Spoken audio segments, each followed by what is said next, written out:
¿Cuáles son las líneas prioritarias de actuación? Financiación. Financiación, incrementar la financiación de todo el sistema sanitario, incrementar la financiación de la atención primaria. Cuando se dice que tiene que haber entre el 20 y el 25%, es que tiene que haber el 20 o el 25%.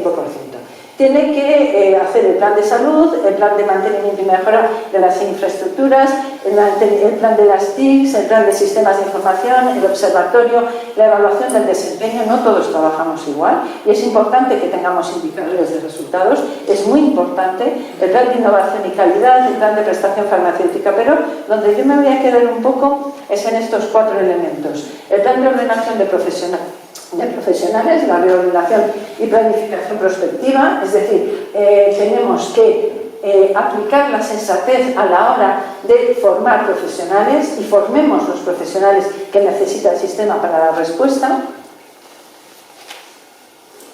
El plan de reordenación y refuerzo de la atención primaria la tenemos que reforzar o sí o también, porque si no todo el sistema se nos cae. El plan de reordenación de la atención continuada. Si no reordenas la atención continuada, difícilmente vas a reordenar la atención primaria. Es muy difícil, porque depende mucho de las guardias, de los ambientes de guardias, o sea, todo eso condiciona mucho la organización. Las emergencias y las urgencias hospitalarias, es decir, un plan integral de urgencias. Y luego el plan de reordenación de la atención hospitalaria. Yo no creo en la competición entre hospitales, no creo en ella. Creo en la complicidad, creo en las alianzas estratégicas. Creo en que el hospital más grande tiene que ayudar al más pequeño, porque tiene que ser así. Yo me acuerdo en un momento determinado, y os pasará a vosotros con toda seguridad, en el hospital de Aranda de Duero nos quedamos sin ginecólogos, completamente asustadas, diciendo voy a tener el niño por la carretera, esto es horrible. Bueno, la verdad es que escribieron una carta, pero me la mandaron 80, o sea, todo el mundo me escribía la misma carta. Pero a mí me preocupó mucho y entonces yo le dije al gerente del hospital de Burgos, un tipo como Dios manda, le dije, vamos a ver, tú eres el hospital de referencia, Aranda de Duero es responsabilidad tuya también. Y por lo tanto tenemos que intentar ver cómo hacemos esa alianza estratégica para intentar resolver este problema. Y lo solucionó. No me digáis cómo, bueno, sí sé cómo. Pero lo solucionó y lo solucionó bien. Y no se cerró en ningún momento el hospital. En ese momento se cerró uno en Galicia, pero nosotros conseguimos no cerrarlo en Aranda de Duero. Y tuvo mucho que ver con la complicidad versus la competición. Las consultas de alta resolución, que me imagino que a lo mejor aquí ya en el hospital lo tenéis, o sea, esto de tener a las personas que un día van a la consulta y al día siguiente van a hacerse la placa y a la semana van a hacerse el análisis y luego después van a hacerse otra prueba y 2 meses después vienen a por los resultados, pues hay determinados problemas de salud que tenemos que intentar resolverlos en un solo día. Es decir, muchos de los problemas de cardiología deberían de resolverse y eso lo pusimos nosotros en marcha, que a primera hora el cardiólogo hace las pruebas que le parezcan oportunas y a última hora pone el tratamiento y le da. Entonces, esto para personas que viven en la misma ciudad, pues no pasa nada. Pero cuando tú estás a 50 kilómetros y tienes que ir un día y otro día y otro día y tardar 2 meses en que te den los resultados, pues es algo que no va nada bien. Tenemos que poner en marcha la teleatención y os traigo un vídeo que la teleatención no es hacer consultas telemáticas, que también pueden tener su interés, sino atender a distancia, pudiendo auscultar, pudiendo tomar la atención a distancia de un punto a otro. Y esto es interesante. Yo puedo estar en un pueblo viendo un ictus y conectarme con emergencias, y emergencias me conecta con la unidad de ictus y me van diciendo qué voy haciendo. Y esto salva vidas, o sea, salva vidas. Y esto es importante que lo podamos poner en marcha. Y luego el plan de actuación y mejora de las listas de espera. Pues hay algunas cosas que son sencillas. No sé si tenéis aquí puesta la teledermatología.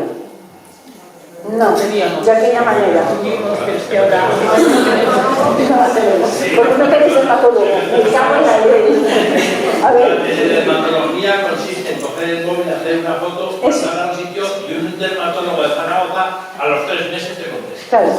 Bueno, pues entonces la teledermatología en Castilla y León, concretamente en el hospital, funciona muy bien, pero como siempre depende de las personas. Entonces nosotros tenemos al doctor Nieto, que le hacemos una foto, y además foto con dermatoscopio, que él lo ve y te dice en 2 días, o sea, esto me ha pasado a mí, o sea, depende de la organización y del interés que uno tenga, pero lo que está claro es que si tú quieres resolver tus listas de espera, tú no puedes tardar 3 meses en dar una respuesta a un médico de familia, de ninguna de las maneras. Entonces, con esta organización que teníamos nosotros, pues había personas que a los 2 días estaban metidos en quirófano, les estaban biopsiando porque había una sospecha de melanoma, y había otra que te decía, esto no es nada, vete haciéndole esto, y a ti te tranquilizaba. Entonces, ese tipo de... Pero necesitamos complicidad. Si no hay complicidad entre niveles, esto es difícil que funcione. Evidentemente, si tenemos resistencia al cambio y queremos que hundir el tema, lo vamos a hundir con casi toda seguridad.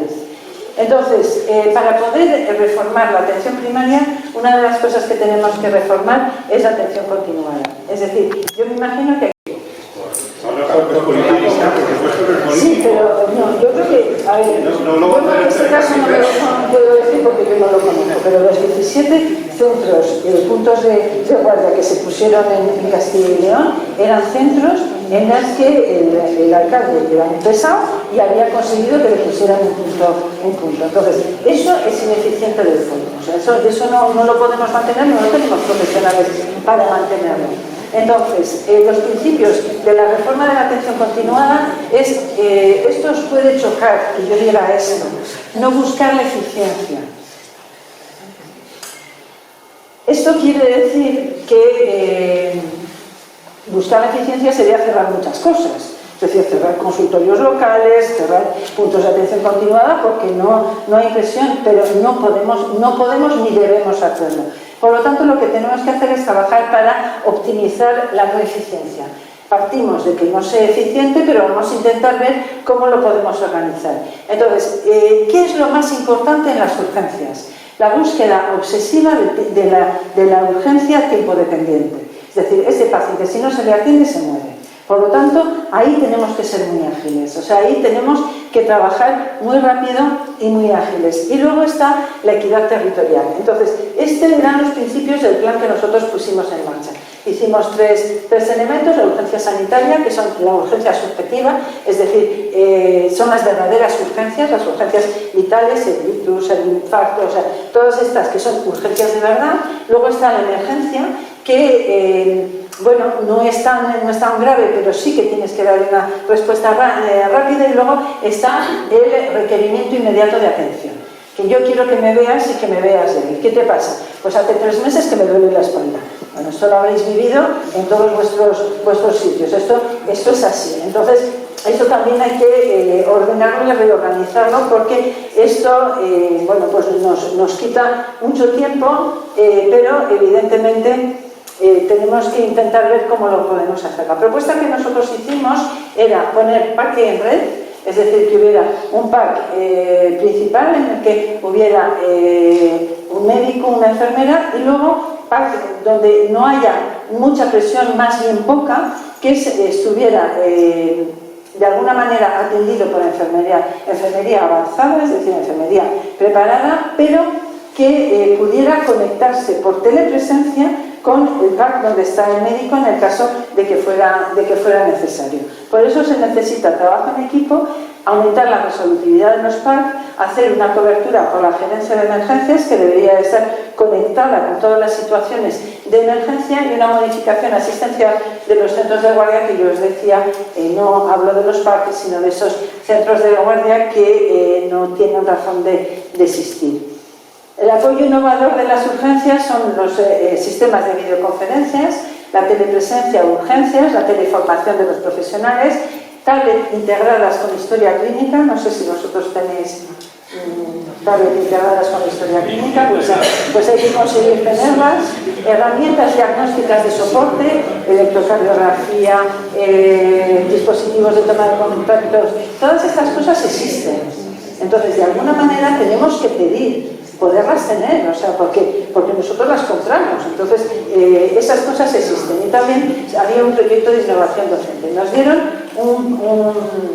un premio por la atención compartida de telepresencia por innovación digital. Y os voy a enseñar de qué va esto.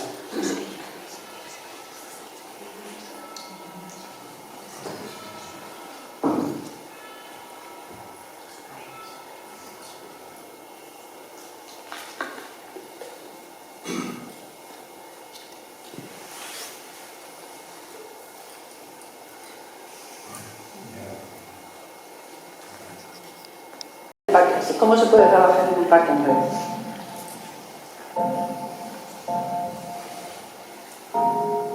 Buenas tardes, Luis. Hola, buenas tardes. Cuénteme, ¿qué le pasa? Mire, venía porque es que tengo un picor horroroso en los brazos y aquí así en el cuello. Se me ha puesto así como rojo y me pica muchísimo, ¿no? Estoy casi no lo aguanto.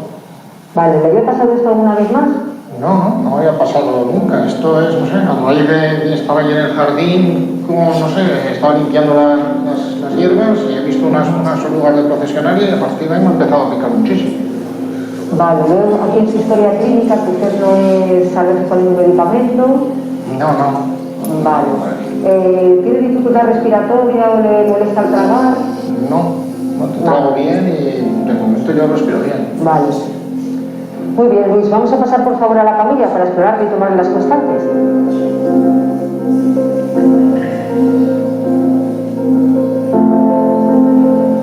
Vale, muy bien, a ver las tensiones. Aquí ya voy a poner el brazo. Vamos a ver la tensión. Así, ya está. Voy a poner la mano. Esto, así está.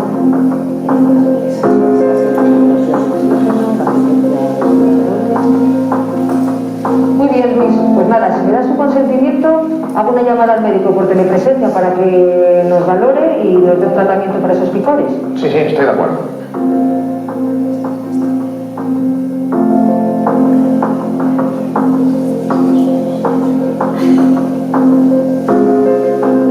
Hola, buenas tardes, Raquel. Hola, buenas tardes, María. Cuéntame. Mira, tenemos aquí a Luis, un paciente que ha estado esta mañana, por lo visto. Hola, buenas tardes, Luis. Soy la doctora Raquel Martín. Si no le importa, voy a volver a repetir unas preguntas. Hola, buenas tardes, doctora. No me importa. ¿Vale? Bien,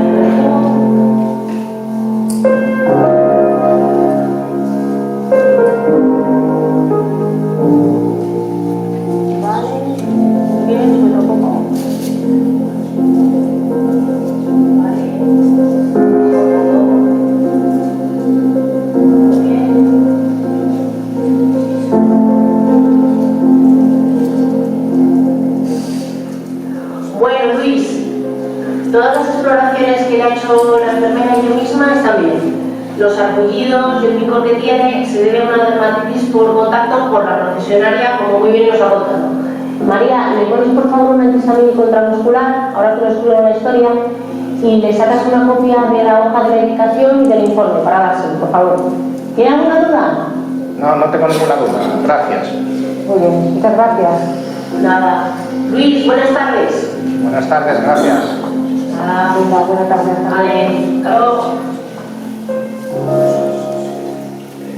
Bueno, pues la idea de esto era conectar los diferentes puntos de atención continuada, pero también conectar centros de especialidades con el médico de familia con el hospital en emergencias, es decir, que si os habéis dado cuenta, ha podido mirar la garganta, ha podido auscultar, ha podido hacer un electro, y todo se hace con innovación tecnológica. Entonces eso es algo que podemos hacer. Entonces sería bueno el hacerlo. Y por otra parte tenemos ¿qué podemos hacer con los centros de salud? Entonces nosotros lo que pensamos era, teníamos dos estructuras ya establecidas, igual que vosotros, los centros de salud y los consultorios rurales. Pero a veces el centro de salud está en un lado y está bastante lejos. Entonces lo que nosotros planteábamos era que hubiera una estructura intermedia, que eran los consultorios rurales agrupados, como las escuelas, pero en consultorio rural agrupado, que permitiría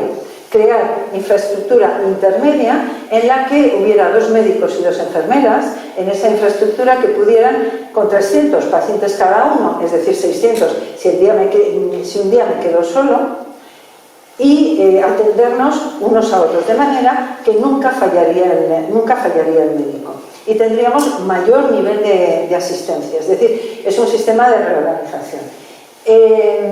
Lo que quisimos poner en Zamora, los alcaldes estaban completamente de acuerdo, tanto es así que hicieron consejos abiertos y me decían, pues no lo pongas aquí, lo pones aquí y lo pones en este lado. Entonces la idea era, pero vino la pandemia y ya pues todo se desmoronó, pero la historia era crear estos centros. Es importante, no sé si tenéis cita previa en todo Aragón, en cualquier consultorio local, no va ningún médico si no se le llama.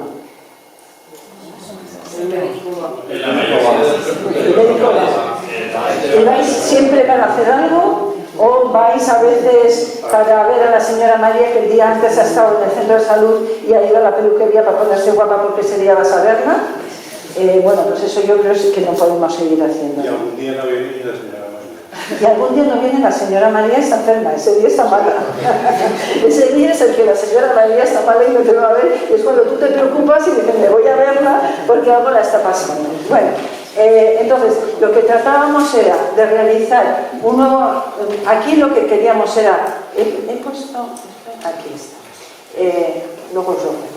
Entonces, lo primero era realizar un nuevo mapa sanitario. O sea, tenemos que saber cómo es nuestra población, cuáles son los núcleos de población, cuántas personas tienen, cuál es su estructura demográfica, es decir, saber un poco más y hacer el mapa sanitario. Reordenar los recursos humanos y físicos, desburocratizar las consultas. Nosotros teníamos un proyecto que se llama Proyecto HADAS, que era de herramientas administrativas, es decir, sacar de la consulta la citología, que venga por el resultado, no sé, o sea, todo lo que es normal fuera de la consulta. O sea, ¿qué hacemos utilizando el tiempo para cosas que pueden salir fuera de la consulta y que lo puede hacer perfectamente un administrativo sanitario?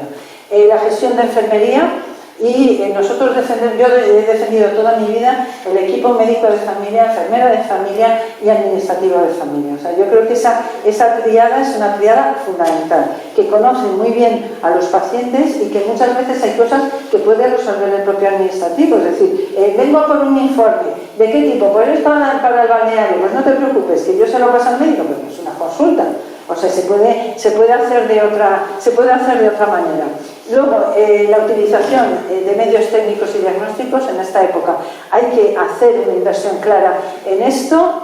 A veces, mejorar el transporte a la demanda. Una de las cosas que queríamos era que hubiera transporte a la demanda, de manera que si ponemos estos centros de agrupación y un día lo necesita, se pudieran desplazar mediante un transporte a la demanda, pero no autobuses que no llegan nunca, sino crear tejido social y tejido económico de personas que se puedan dedicar a esto en las diferentes zonas básicas de salud. Y otra idea que a mí me parece muy importante es muchas de las personas quieren que vaya al médico o a la enfermera porque es la única persona a la que ven y la necesitan.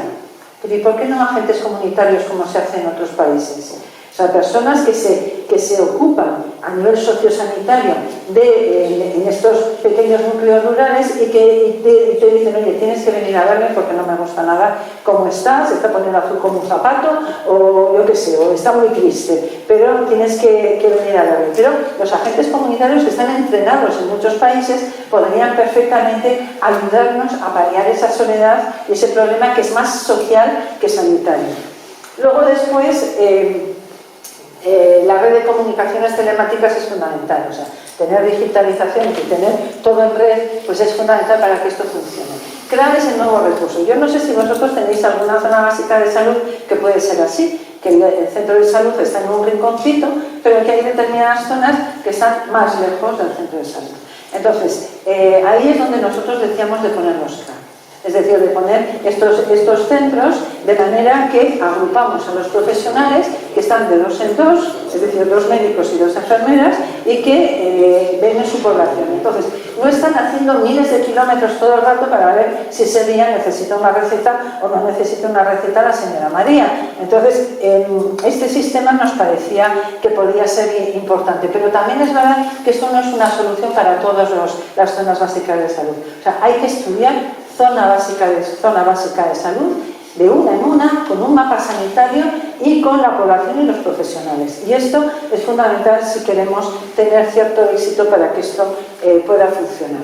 Y luego está el plan de reordenación de la atención hospitalaria. Como decía antes, tenemos que buscar la complicidad entre los diferentes hospitales, es decir, hay hospitales grandes, medianos y más pequeños, y tenemos que ver la complicidad porque, evidentemente, yo me acuerdo que cuando yo era consejera vino las personas de la zona básica de salud de Cantalejo, que está en la zona de Segovia. Y decían que ellos querían un hospital y querían un aeropuerto.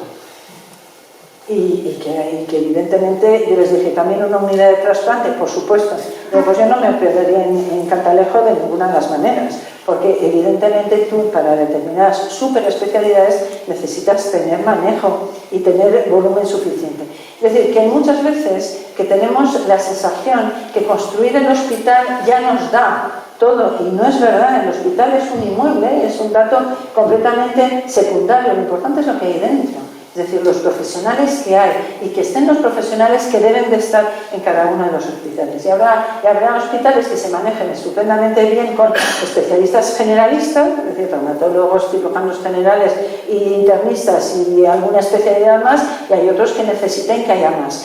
Pero todo eso debería estar en red y funcionando todos juntos, porque si no es complicado. Tenemos que hacer las alianzas estratégicas, el plan de consultas de alta resolución, la teleatención, la teledermatología, de verdad que funciona, pero claro, necesitamos que los profesionales se impliquen. Si no se implican, pues no hacemos nada. Y luego el plan de actuación y mejora de las listas de espera. En definitiva, yo sigo pensando lo que dice este señor: si buscas resultados distintos, no hagas siempre lo mismo. Estamos haciendo siempre lo mismo. Vamos a cambiar un poco, vamos a dejar de diagnosticar. El diagnóstico lo tenemos claro y lo que hay que hacer es actuar. Muchas gracias. ¿Qué pasa? Bueno, primero, para las preguntas, sí, yo creo que sería bueno que, como ya nos conocemos todos, que os presentéis, que habléis, que ya sepa un poco de qué entorno venís, cuál es vuestra función dentro del sistema sanitario, de las asociaciones o de los partidos. Bueno, como decías, yo creo que todos estamos de acuerdo que algo hay que hacer, que hay que hacer seguramente algo distinto, porque lo que estamos haciendo no vale. Y al hilo de esto, y como somos sanitarios, pues eso, en los últimos años pues se ha extendido mucho, tú lo sabes muy bien, y especialmente en primaria lo que llamamos las estrategias, las recomendaciones not to do, las recomendaciones no hacer, que eso es muy importante, y especialmente yo creo que a los pacientes hay que contarlo. Muchas veces es más importante no hacer determinadas cosas para no estropear más la situación, ¿verdad? Que no deja de ser nada más que el principio de no maleficencia, ¿verdad? Billeticista. Entonces yo me gustaría que dijeras cuáles serían para ti las not to do en este momento. Yo no sé si se está encendido o nos ponemos más juntos. ¿Funciona? ¿Funciona? Pues si quieres, ponte aquí. A ver, hay la Sociedad Española de Medicina de Familia, y yo creo que más sociedades científicas, y la americana, tienen todo un listado de qué no hacer en diferentes especialidades, desde la salud mental, desde el respiratorio, desde endocrino, desde ginecología. Es decir, no podemos hacer citologías cada 6 meses porque eso no solamente no sirve para nada, sino que puede generar más problemas. Es decir, o por ejemplo el tema de la próstata. Pues, yo creo que hace muy poco salió pues un cantante diciendo que a todos los hombres a partir de los 50 años se tenían que hacer el PSA porque también ellos se lo merecen. Duró 24 horas el anuncio porque no se volvió a repetir. No hay ninguna institución que se dedique a la promoción y prevención de la salud que diga que eso hay que hacerlo de manera poblacional. O sea, que no, que hay que hacerlo en determinadas personas, pero no a todos los hombres, por ser hombres hay que hacer. Y además hay muchos urólogos que debaten mucho este tema, porque dicen, hacemos PSAs, intervenimos mucho en la vida de este señor, lo hemos dejado impotente, se hace pis por los rincones, pero resulta que a lo mejor se hubiera muerto a los 90 años con su cáncer de próstata sin haberse enterado para nada, ¿no? Entonces, hay todo un listado por aparatos en el que hay que no hacer. Y entonces, hay muchas cosas en las que no hay que utilizar antibióticos en los virus, no hay que... O sea, hay muchos ejemplos en los que científicamente está demostrado que si haces, puedes generar más problema que si no haces. Es decir, si tú vienes con una virasis y me dices, no, pero es que si no me das antibióticos no se me quita y ya se lo has dicho 4 veces, pues a lo mejor terminas recetándose, pero no debes hacerlo. Porque evidentemente el día que necesites darle antibióticos, pues a lo mejor tienes problemas. Pero mi pregunta era más no hacer para el futuro del sistema sanitario. Vale. No hacer no seguir haciendo lo mismo. Es decir, lo que no podemos no hacer es no planificar. Es decir, tenemos que planificar, tenemos que hacer el mapa sanitario. Seguir creyendo que con el mismo mapa sanitario podemos funcionar, esto no vale para nada. El seguir pensando, o sea, a veces los profesionales nos instalamos. Lo bueno que a mí me ha pasado es que yo he ido y venido, es decir, yo volví de ser consejera a mi centro de salud hasta que me he jubilado, es decir, que conozco muy bien todos los entornos y hay veces que nos instalamos en la cultura de la queja y estamos todo ñe, todo el rato diciendo cosas, pero cuando alguien te propone el que tú hagas algo, cuidadín, que la rueda cuadrada nos va bien y la redonda pues está por ver si nos funciona.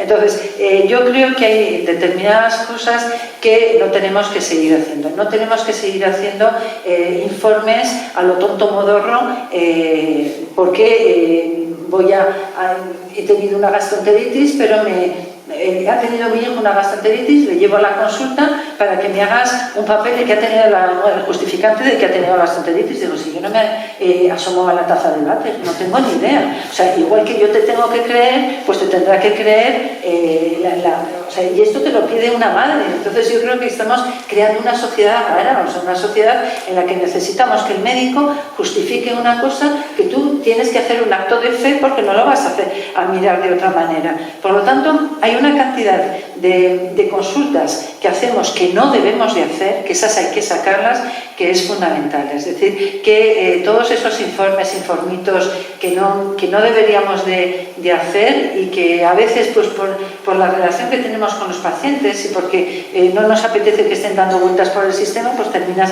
haciéndolo. Pero hay cosas que deberían por norma estar fuera del sistema. Es decir, lo que no se puede es burocratizar las consultas, lo que no se puede es no trabajar con la enfermera, porque la enfermera yo creo que es un recurso fundamental en la atención primaria, pero fundamental porque son las lideresas de la atención, es decir, son grandes profesionales a la hora de atender a población, en población envejecida, en población pluripatológica, son absolutamente claves. Entonces, yo creo que el trabajo en equipo de médico y enfermera es fundamental en el medio rural, fundamental.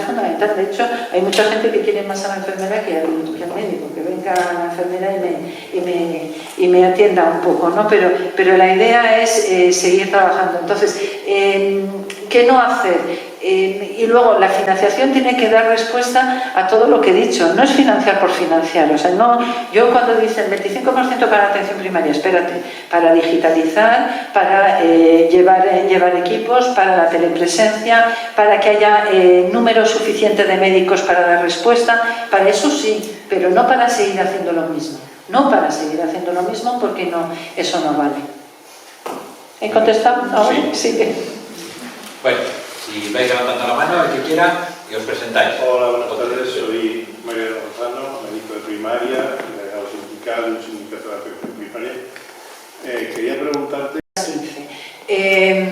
Se cubre bien, mucho mejor de lo que pensamos. el 2013, en el 2023, el número 14 cogió medicina de familia. Y cuando estábamos en las 2000 primeras, estábamos en número 15 en cuanto a plazas seleccionadas. Cuando se acabó, me parece que en neumología, con 105, nosotros habíamos cogido 600 plazas. Es decir, que la medicina de familia se coge. Pero si resulta que yo tengo un entorno complicado, que no lo acabo de conocer porque no he conocido el medio rural, porque en la universidad todavía no estamos, que por cierto ya tenemos asignatura obligatoria desde el año 2014, me costó lo mío.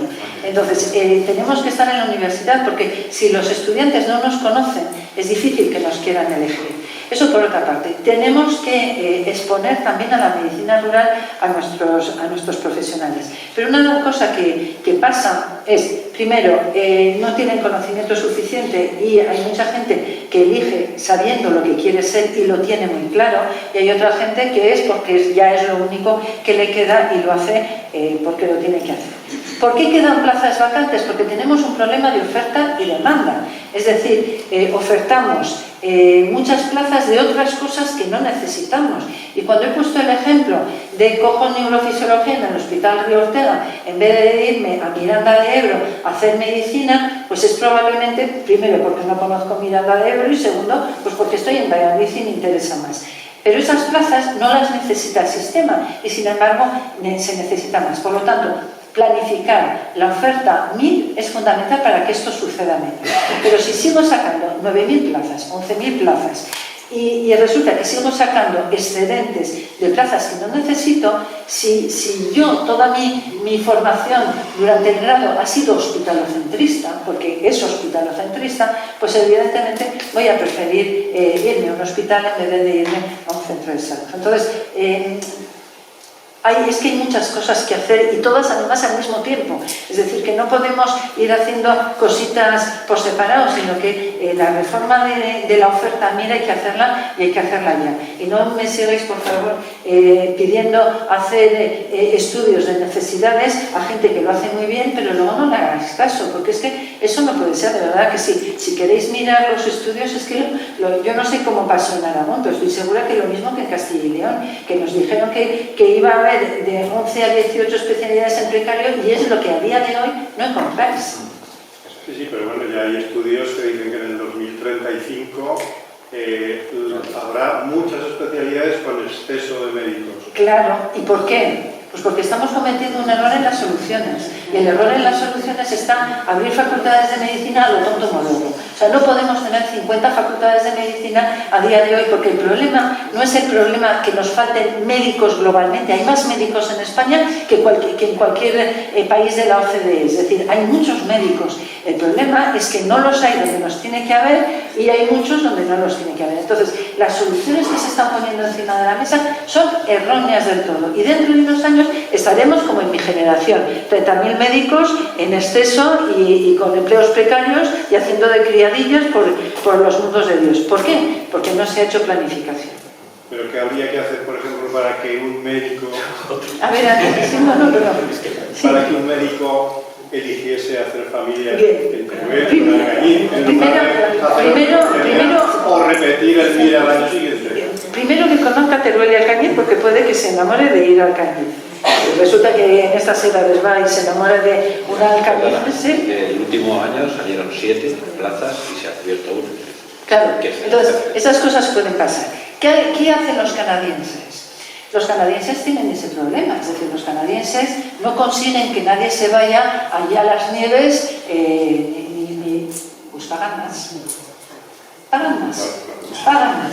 Entonces, a lo mejor lo que tenemos que hacer es incentivos fiscales, a lo mejor porque además es que hay dos tipos de déficit. O sea, cuando hablamos de plazas de difícil cobertura, ahora tenemos plazas de difícil cobertura en todos los lados, porque no hay.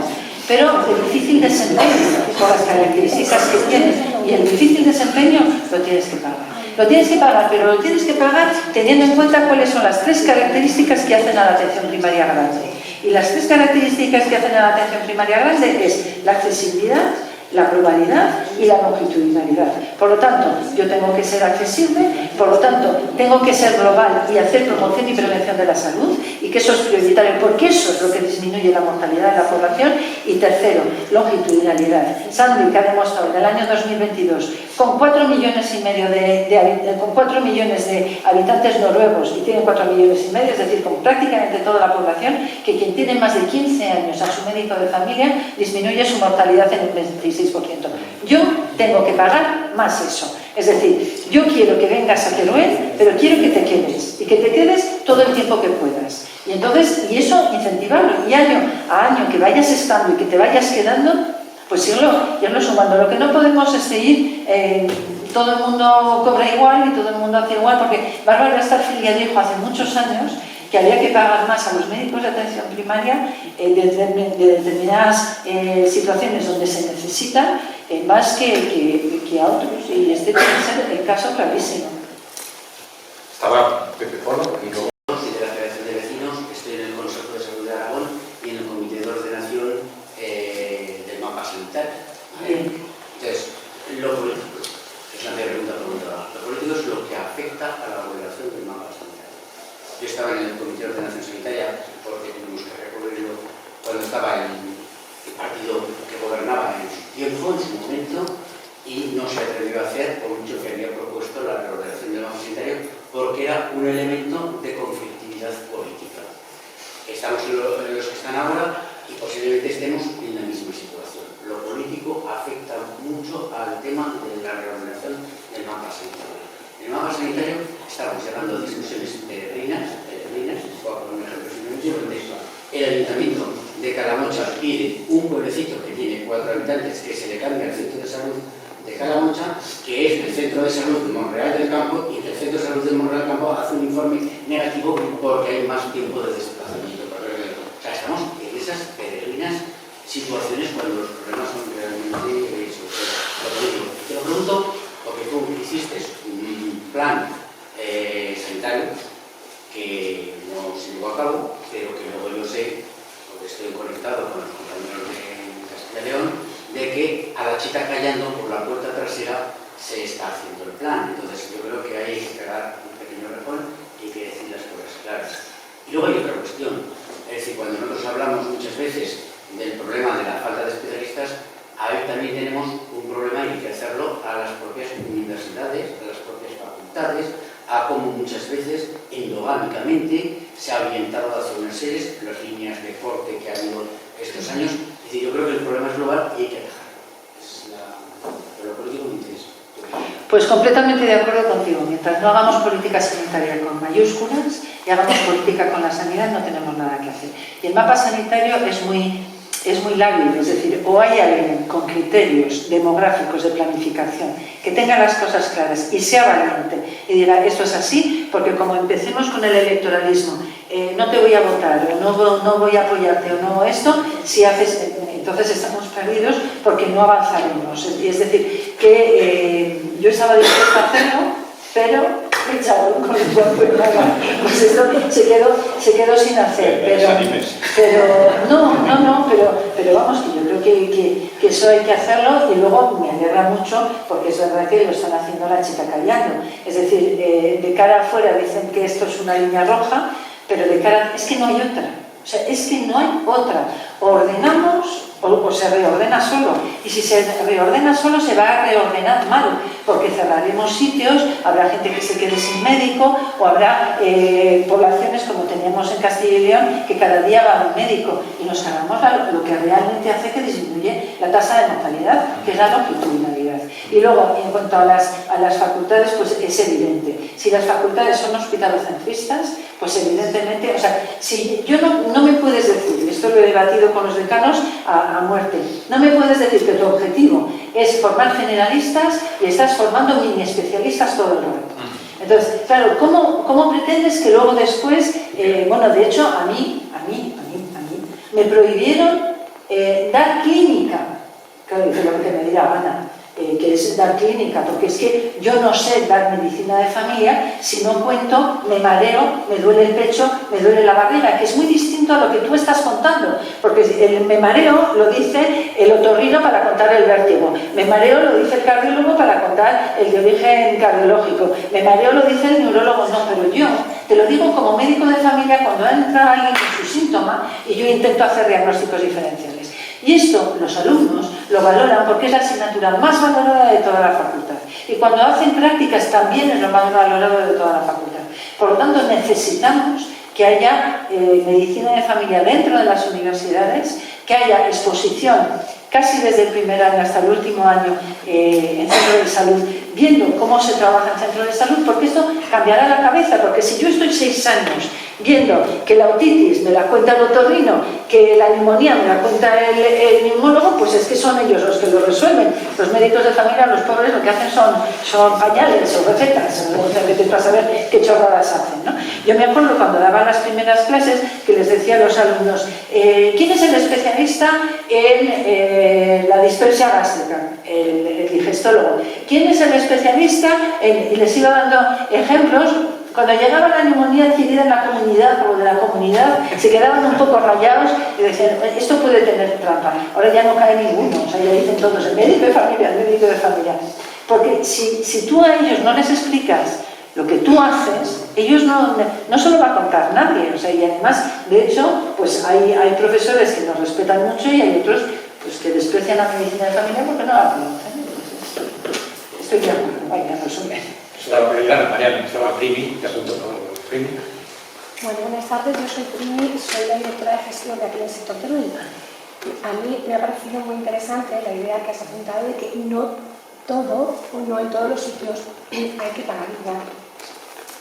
A mí me gustaría plantearte que creo que una forma de atraer a gente puede ser esta, ¿no? Captar gente nueva es un incentivo importante económico.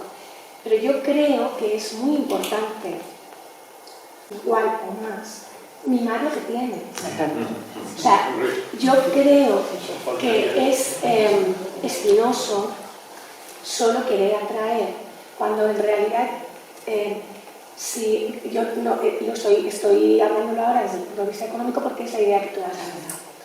Pero pienso que se puede hacer extensible a otro tipo de incentivos también. Totalmente de acuerdo. Si tú estás ofreciendo algo de lo que carecen o no estás ofertándolo al mismo tiempo a personas que están sosteniéndolo, es difícil que la primera idea también encaje.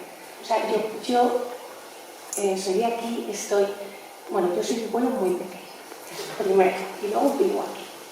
Entonces, para mí, digo, es la mejor manera que yo tengo de atraer a alguien aquí, es que yo soy muy feliz aquí. Entonces, yo creo que a lo mejor como que se separan mucho las estrategias. Vamos a captar gente, ¿no?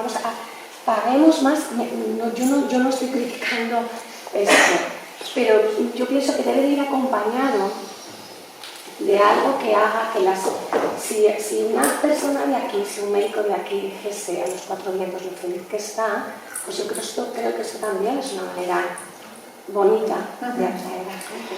Y creo que sería eficaz. A ver, hay dos tipos de motivación. La motivación intrínseca, que es la que dices tú, y es la que yo creo que los equipos directivos tenéis que trabajar con ello, porque evidentemente el que alguien se sienta valorado, el que alguien se sienta reconocido, o sea, el café para todos a veces es muy complicado. Entonces, yo creo que el cuidar a la gente y el mimar a la gente es fundamental. Los incentivos económicos pueden atraer, pero tienen que ser para todos los que están en esas circunstancias. Es decir, no puede ser para el nuevo. Es decir, si tú llevas 15 años, tú tendrás un plus por llevar 15 años en esa plaza. El incentivo económico tiene un valor muy limitado, porque lo que está claro es que a los 2 días esto es mi derecho y por lo tanto eso ya no me incentiva. Pero sí que es verdad que en determinados sitios, si quieres retener en un principio, lo tienes que valorar.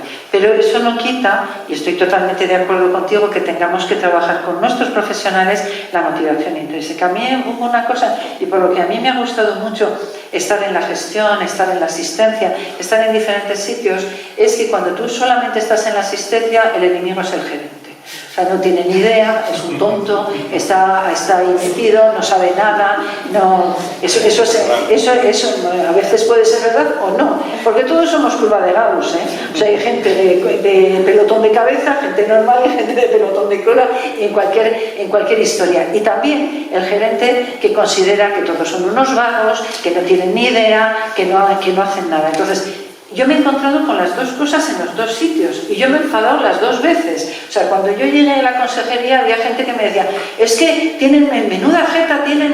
Pero bueno, ¿tú de qué estás hablando? Si no tienes ni idea lo duro que es pasar una consulta, o sea, lo complicado que puede llegar a ser, o sea, ¿qué me estás contando? O al revés, cuando este no es idiota, ¿y tú qué harías? Ah, mucho mejor, no, ¿pero qué? O sea, dime qué, porque claro, a veces lo complicado de todo esto es el cómo. O sea, yo el qué sé lo que hay que hacer, pero el cómo lo hago a veces es lo que es más complejo, porque es lo que es más difícil de poder poner. Pues hablando de gerentes, Pedro había pedido. Le quiero responder a Pepe Polo que se está trabajando en el mapa sanitario y antes de final de año se va a presentar. Bien. Entonces queremos, antes de final de año se va a presentar el nuevo mapa sanitario. Otra cosa es que luego a toda la gente le parezca bien o le parezca mal, pero que se está trabajando en ello y lo que se quiere hacer es fomentar el mejorar la sanidad en todo lo que es la provincia de Teruel y en todo Aragón. Y en cuanto a difusión, nosotros, yo realmente hemos tratado de tratar a todas las personas, empezando desde celadoras, especialistas, tienen la puerta abierta siempre en la gerencia del sector de Teruel.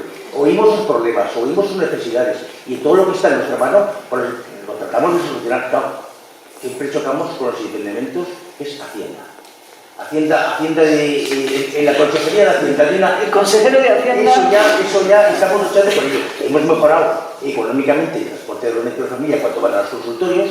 Hemos podido hacer que se paguen los desplazamientos y gasolina cuando tienen que ir entre consultorios. Estamos mejorando lo que es la atención continuada, también lo que podemos pagar un 25% más, por ejemplo, cuando van a otros centros que no son los suyos, pero claro, tenemos unas limitaciones. Esas limitaciones es lo que tratamos ahora con el nuevo mapa sanitario, a ver si podemos, porque el médico es la herramienta de trabajo, el médico, la enfermera y todos son la herramienta de trabajo del sistema sanitario. Exacto. Si tienes contentos a esas herramientas de trabajo, las vas a tener contenta también a todo lo que es la población. Y también tenemos que tener en cuenta una cosa, tenemos que saber vender nuestra provincia. ¿Vale? Hay gente que no va a los centros de salud porque la misma gente de esos pueblos ha vendido muy mal sus pueblos. Claro. Aquí no se puede estar, aquí se está muy mal, aquí la gente es muy mal. Eso está pasando en la provincia de Teruel. Y como en la provincia de Teruel puede pasar en Huesca, puede pasar en cualquier otra provincia. Y lo que tenemos que hacer es, para que la gente venga y lo sea fiel, lo que tenemos que hacer es vender bien nuestro territorio. Exacto. Y decir que hay gente que es feliz. Sí, pero por eso Manolo. ¿Por qué no?